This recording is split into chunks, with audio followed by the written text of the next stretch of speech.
In 1985, Owensboro decided to stake its claim as the home of bluegrass music.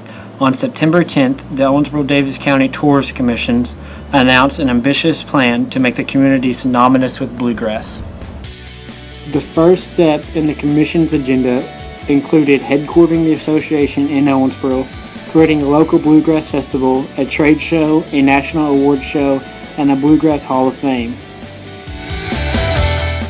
But bluegrass music, after all, wasn't exactly a household word in Owensboro. But Bill Monroe, the father of bluegrass music, was born and raised in Rosine, just down the road from Ohio County, which made Owensboro the logical choice to be the bluegrass capital of the world.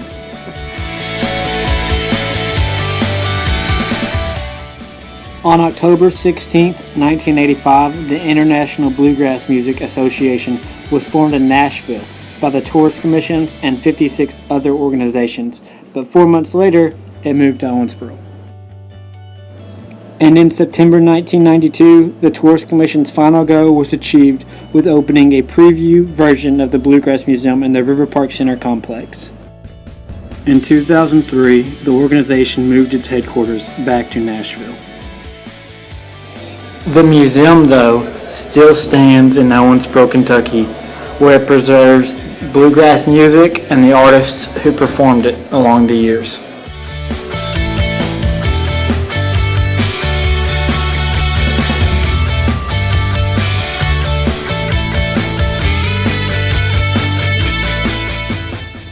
The museum is one of a kind, being the only international bluegrass museum in the U.S. In 2004, the museum started the River of Music Party, more commonly known as ROMP, which celebrates the history of bluegrass music. ROMP first started at English Park in 2004, but quickly outgrew the area, so it was later moved to Yellow Creek Park, where it still stands today. The museum has a mission to preserve bluegrass music and showcase it for all to see and hear.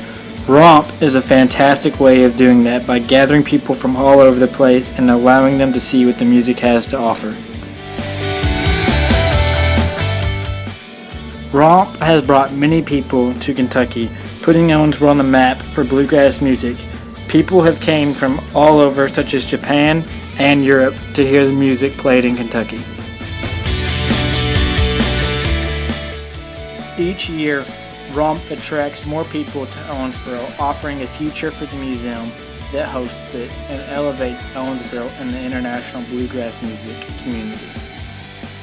As well as honoring the museum's mission statement to preserve the history of bluegrass, ROMP continues to grow and brings new bands to its showcase each year, all coming with their own twist on bluegrass, so there will always be something that everyone who attends will enjoy. ROMP is far from just an average concert. It is a 3-day music festival allowing many bands with different styles of bluegrass to come and perform. It also allows fans who want to know about the bands one-on-one time and experience with them. ROMP offers so much more than just bluegrass music. It has activities for everyone to come and enjoy, such as camping and yoga, so those who are not particularly interested in bluegrass can still find something worthwhile. Now, some interview questions from Chris Langston over ROMP.